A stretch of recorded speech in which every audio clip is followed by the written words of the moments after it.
What's up guys, Caleb here. We are back with a really early morning. We are headed down to the Minnesota Monthly Card Show at the Earl Brown Center. This time to be a vendor. So hoping for awesome things. This show's been good to us in the past. Makeshift buying sign, baby.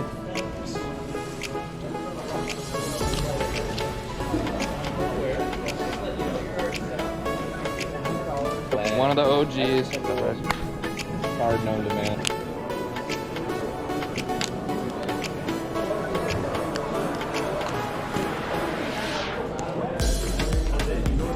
We are on the board.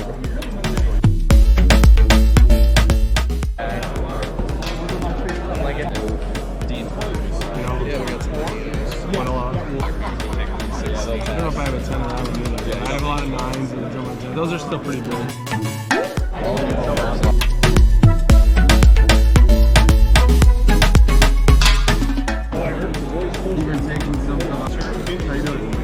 That's where I was at for this file. As far as waiting for thank you again.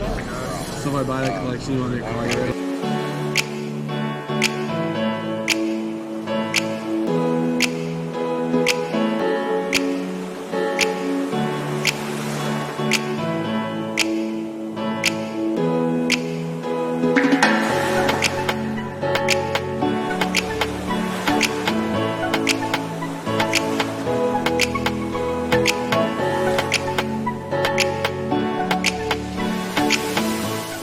The biggest podcaster in Minnesota came to my table. She is giving out free autographs. No. She will be here for the next few hours. Hurry! I'm getting mine right now. Cool. Here's my cool pickup, my one pickup of the day. Slowly, you won't see it every day. You may see the name. Flip it over for the guys that don't know about that one. Paper gold. Gold to 50, you don't see that. No.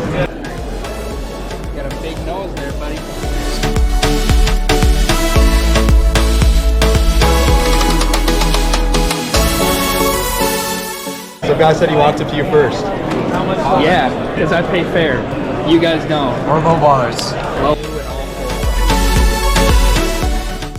this has been an awesome show. All right, we're doing our first flip on the channel. Do you have a coin? He gifted me a Royce Lewis forever ago, so now he's guilting me into selling him this cheap. Buddy. He's getting the true NTRPA number to 5, Byron Buxton PSA 10 Pop 1. I'm getting the Ant number to 8, and we're flipping for $60 or $70. 60, 70. Tails. Oh, jeez. Well, you didn't call Eleanor, you called Tails, so we gotta reflip it. Oh. No, I'm just kidding. All right, you win, dog. All good. Congrats.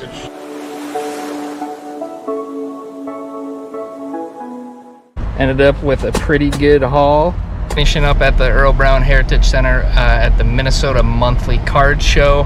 Was a friggin' awesome day. Sammy B made it out, making him drive home so we can give you guys the review you deserve right away. So let's get into ranking the location and the vendor slash variety. So the location in the Earl Brown Heritage Center has plenty of space.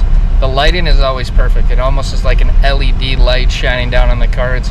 When you take a card out and you look at it, you're gonna see any imperfections in that lighting. So that's a huge plus for any collector going to buy cards at this card show. It also has plenty of space for the consumer. So when you're walking around, you're not gonna be bumping shoulder to shoulder regardless of how many people are in there looking at cards with you. The show itself doesn't have a huge variety of food. There is a concession stand that has sandwiches, some Sloppy Joes, stuff like that. So nothing over the top, but it is in a centralized location to where, hey, I mean, I Uber Eats Wingstop in today, was there in 5 minutes, no problem. As far as location goes, this is a top tier show. I'm going to give this location an 8.5 out of 10. When you're talking about these monthly shows, it's hard to be any higher than that. Not to mention the fact we drove about 2.5 hours to get to this card show, and 8.5 out of 10 is a monster score. For the vendor slash variety portion of this, it's a little different for me because I set up as a vendor. The last 2 reviews were me as a buyer. So from a vendor standpoint, this is a 10 out of 10 show. From a consumer standpoint, I think it's probably closer to an 8 out of 10, and let me get into why.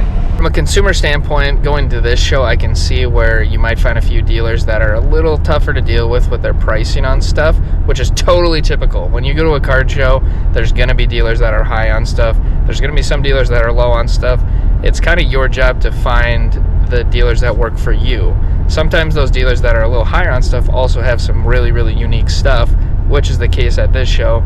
And if you want something that's super unique, sometimes you got to pay a really unique price too. If you're into Pokemon as well, this show is for you. There are plenty of TCG and Pokemon dealers here. They're kind of more in the back, and then in the front is the sports stuff. When you have a show like this that is more 50-50 sports and TCG, you're going to find something for everybody.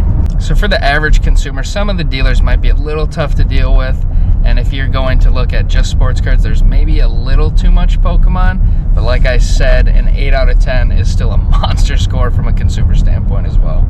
I am giving this show an absolute nuke score of 9 out of 10. When this show's going on, I don't care if it's your wife's birthday. She's going to take one for the team. Do not miss this show.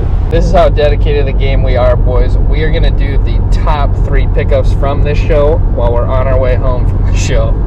Coming in hot at number 3 is this beautiful Gold Wave Drake May PSA 9 rookie numbered to 17. You know the hype beasts love their QB rookies, so I had to pick up some fire for them. Number 2, when you're talking baseball, this one's tough to beat. A Topps Dynasty Game Used Patch Auto, numbered to 10, of arguably the best hitter of all time, Ichiro Suzuki, in the iconic Seattle Mariner uniform. You might be thinking that's impossible to beat at a local show. Well, here's the crazy thing. I got it beat, and I got it beat with another Topps Dynasty Game Used Patch Auto. Coming in at number 1 is this amazing Anthony Rizzo rainbow foil with the baseball club's Cub patch, Game Used. When you talk about that Cubs team that was able to win the World Series and break the curse, this is one of those dudes that was a key instrumental part of that team. Hard to beat this card. Appreciate you guys. Thanks for watching. More reviews and other stuff to come soon. Later. Nothing. Nothing. Later.